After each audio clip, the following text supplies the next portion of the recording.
You could not apply to anyone better able to inform you on all these points, for I knew him when he was a child, and one day I fell into his hands, going from Ferentino to Altari. He, fortunately for me, recollected me and set me free, not only without ransom, but made me a present of a very splendid watch, and related his history to me. "Let us see the watch," said Albert. Signor Pastrini drew from his fob a magnificent breguet, bearing the name of its maker, of Parisian manufacturer, and a count's coronet. "Here it is," said he. "Peste!" returned Albert. "I compliment you on it. I have its fellow." He took out his watch from his waistcoat pocket. "And it cost me 3,000 francs. "Let us hear the history," said Franz, motioning Signor Pastrini to seat himself. "Your Excellency permits it?" asked the host. Cried Albert. "You are not a preacher to remain standing." The host sat down, after having made each of them a respectful bow, which meant that he was ready to tell them all they wished to know concerning Luigi Vampa. "You tell me," said Franz, at the moment Signor Pastrini was about to open his mouth, "that you knew Luigi Vampa when he was a child. Is he still a young man, then?" "Young man? He is only 22. He will gain himself a reputation." "What do you think of that, Albert? At 22 to be thus famous?" "Yes, and at his age, Alexander, Caesar, and Napoleon, who have all made some noise in the world, were quite behind him." "So," continued Franz, "the hero of the story is only 22. Scarcely so much. Is he tall or short?" "Of the middle height, about the same stature as his Excellency," returned the host, pointing to Albert. "Thanks for the comparison," said Albert with a bow. "Go on, Signor Pastrini," continued Franz, smiling at his friend's susceptibility. "To what class of society does he belong?"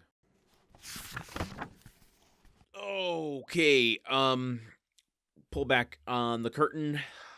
The wizard of the podcast here. Something I've learned over the last year, the importance of this, and I think in my 10 years of podcasting, I've only done a weekly or monthly show in which we often record multiple weeks of content in one night. So doing a daily show is different, and I have learned the importance of taking care of your voice. I had intended to do some recording over the weekend. Didn't happen because I realized my voice just needed a rest. It was getting a little scratchy. It was getting a little worn and weary. So I gave it a rest. But it's not just your voice. It's also your mouth. And yesterday, I scalded my mouth on some hot food. And it hurts like hell right now. I don't know if it is changing how I speak or the characteristics I'm giving the characters, but boy, oh boy, when my tongue touches the roof of my mouth, it's a little tender. This is all peripheral stuff to doing a podcast that you may or may not find interesting. What I find interesting about this passage, setting aside Albert's pomposity, is we're getting a little bit of description about Luigi Vampa. Forgive me, there's been a slight pause between, as I said, I needed some rest, between when I recorded some of the last episodes and today. Don't know if I asked the question as to whether or not we think Luigi Vampa might be a pseudonym for Dante. But let's take some of the facts we get from Signor Pastrini today. This man is 22 years of age.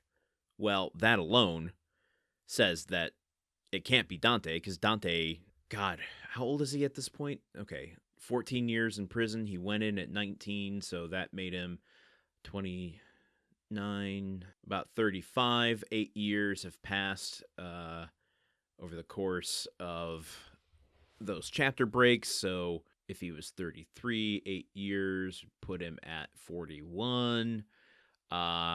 And then say there's an extra year or so in there. So I'm going to pull a Dumas here and say that Dante is 2 or 3 and 40, otherwise known as 42 or 43 years of age. Now, I know his disguises are apparently ironclad. Could he pass for 22? What else do we learn about Vampa? He's of middle height, about the same as Albert. Okay, you can't change your height. I mean, you can maybe crouch a little, you can squat a tiny bit, but generally, you're not going to be able to change your height. Do we know how tall Dante is? I don't think we do. Seems like we'll be getting a few more details of Vampa tomorrow, but that Vampa already has such a reputation now, which also begs to question Dante's skills in developing these personalities. Sinbad the Sailor, the clerk that visited Morel, would he be able to develop legendary reputations for multiple characters at the same time? Seems possible, but now I'm wondering if he, like we have our little Batman monitors up keeping track of everyone, I'm wondering if he himself in his, mountain lair, his Dr. No mountain lair on Monte Cristo, if he's got some sort of 1840s version of, okay, here's this character that I play, here's his backstory, here's where he's currently at in his legend and myth-making, here's this character I'm playing, this is his backstory, all of his paperwork that I need to take with me whenever I leave.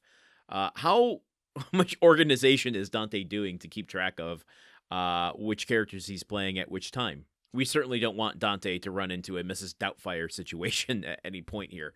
So, or maybe we do. That would be funny. But I'm leaning toward this Luigi Vampa not being Dante.